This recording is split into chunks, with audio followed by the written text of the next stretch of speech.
everyone, this is Parveen. Today we are on the second session of class 10th civics chapter 2 federalism. In our first video we have seen what do we mean by federalism, and we have also seen the features of federalism.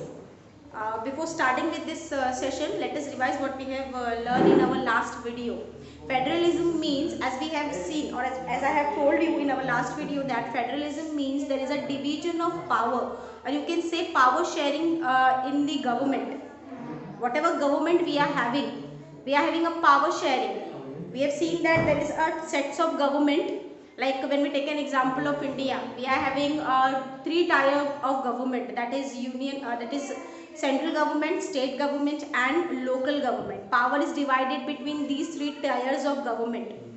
In the same way, when we talk about different other countries like America, Spain, Belgium, Switzerland, France, all of them, they are having a power sharing or federalism, because power sharing and federalism is very much important to have an equal distribution of power between the different tier of government, so that they can work equally, so that they can work smoothly or easily, and there is no misuse of power, because power is not in one hand, it is divided between different tiers of government.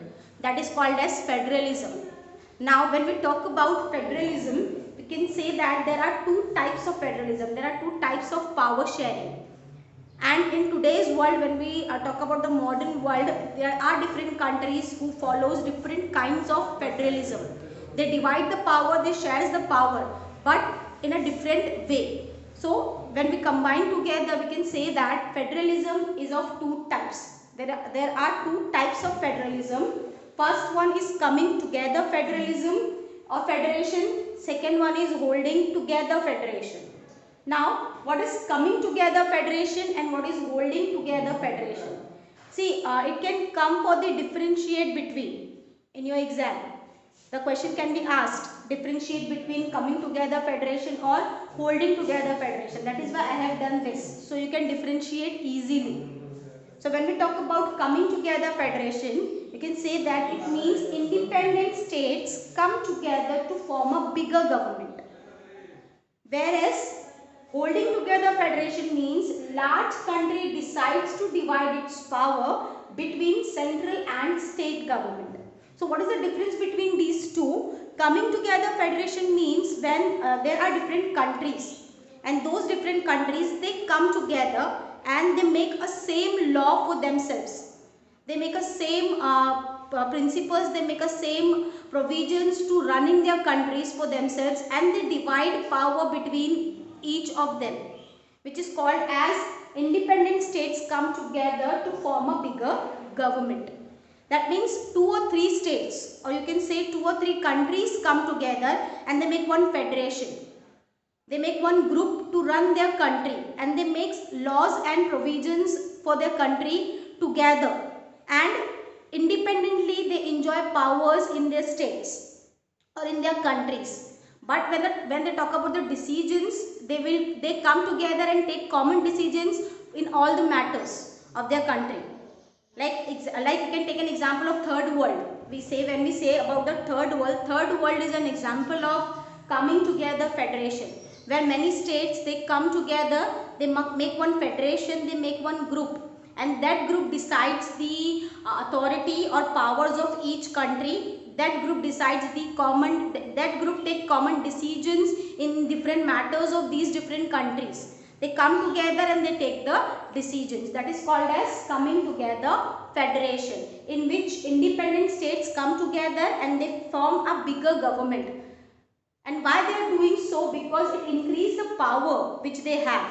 See, when 2-3 countries, when they come together and make a federation, and then they share a common power with each other, they will increase the power which they have. Like we say that third world is very powerful. When we talk about a world, third world countries are very powerful because they have coming together federation.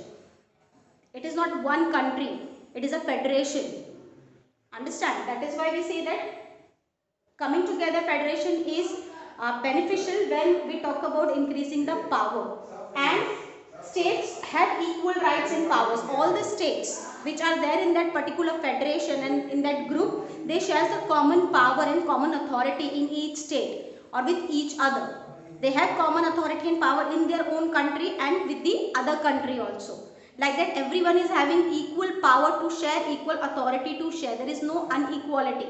Everyone is having equal rights, equal power and equal authority. And you can take an example of USA, Switzerland and Australia. They are one federation.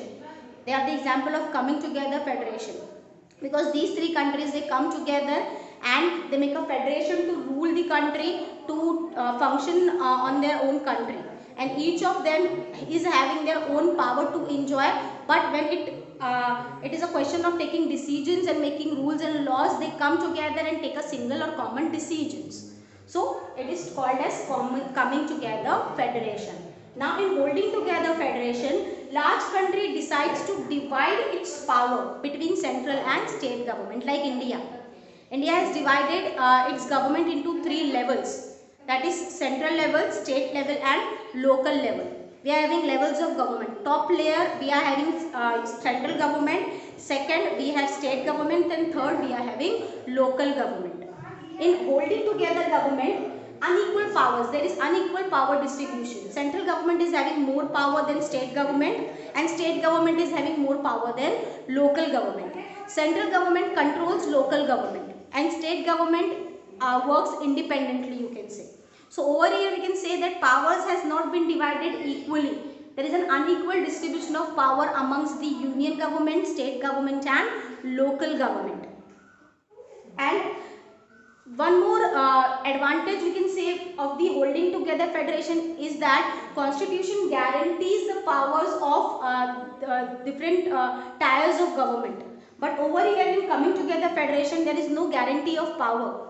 Anytime there is a conflict between these countries, so federation will be removed. But in holding together federation, constitution guarantees the power of each tier so that they can enjoy their own power independently without the interference of central government, state government or local government.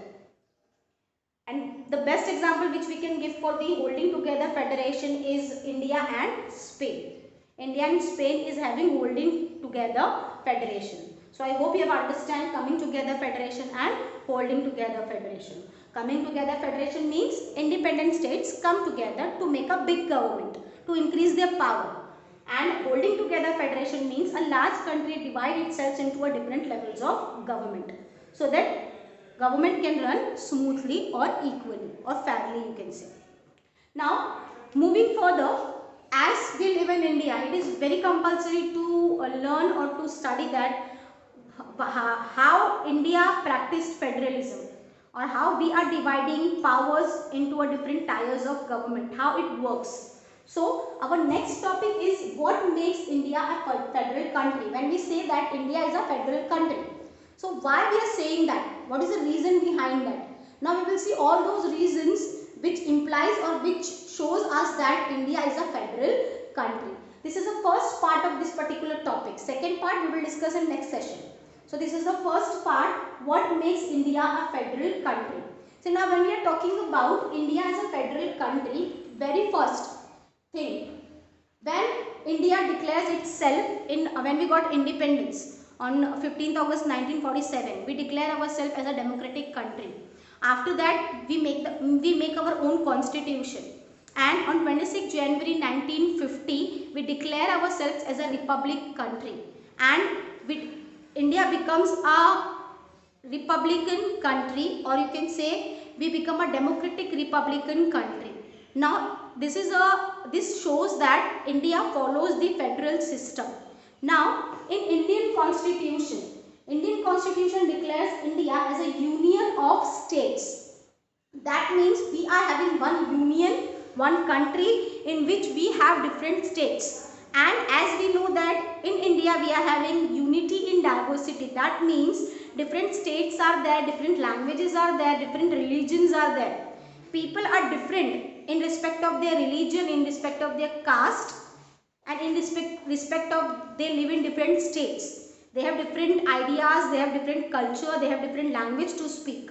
So it is very compulsory to maintain peace and to give equal opportunities to all. That is why Constitution declares India as a union of states, which itself says that India is a federal country. the Indian Union is based on the principle of federation. Our Indian government or our Indian system, political system is based on federal principles. Federal principles means we divide. We can give an example. We can see that India divides itself into 3 tiers of government. Our power has been divided into 3 levels of government. Our constitution guaranteed 3 levels of government and guaranteed powers to these 3 levels of government. India has divided its power into 3 tiers of government, that is central government, state government and local government.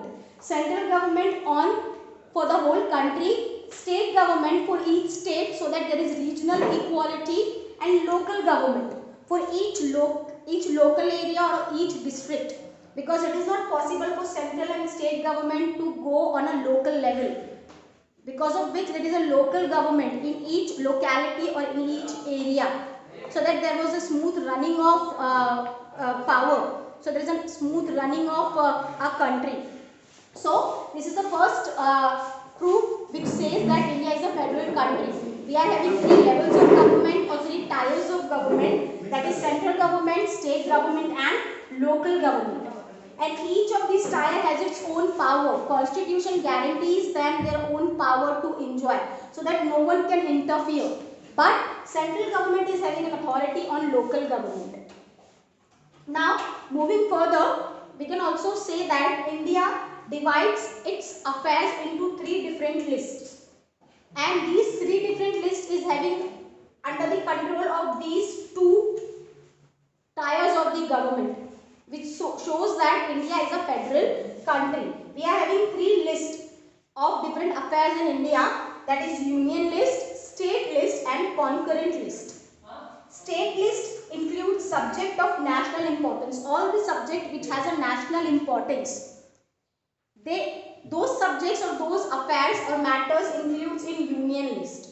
State list includes subject of state importance, all the subject or all the matters which is important for the state. Those matters includes in the state list. And concurrent list includes common matters of the whole country. So when we talk about union list or state list or concurrent list, union list, in these matters decisions are taken by the central government, because these subjects or these matters are having national importance. That is why decisions are taken by the central government, or these matters are under the control of central government. State list, it includes the subject of state importance. That is why the decisions taken by the state government, all the decisions regarding state list or state matters, decisions or laws will be made by state government. And concurrent list, because it is the matter of the whole country or a common matter of the whole country, that is why decisions taken by the state and central government both the central and state government consent is required to take the decisions of concurrent list or concurrent matters. Now we will see what are the things or what are the matters which is included in union list, state list or concurrent list. State list includes defense, foreign affairs, communication, trading, international trade. All these are the matters of national importance. And these matters, decisions have been taken by the central government. In state list, we have police, law and order, agriculture, industry, communication. All these things comes under state lists, and decisions are taken by state government. And concurrent list, where decisions have been taken commonly by state and central government, it includes education, health, forest, environment, marriage, laws of courts. All these things include under concurrent list. So over here we can say that there is a division of power in India. India divides itself into 3 tiers of government. Then matters or law which has been made in India has also been divided into different 3 lists, that is union list, state list and concurrent list. So we can say that India is a federal country. This is the first part of this particular topic. Second part we will see in the next session, and I hope you have understood all these things. Till then, thank you.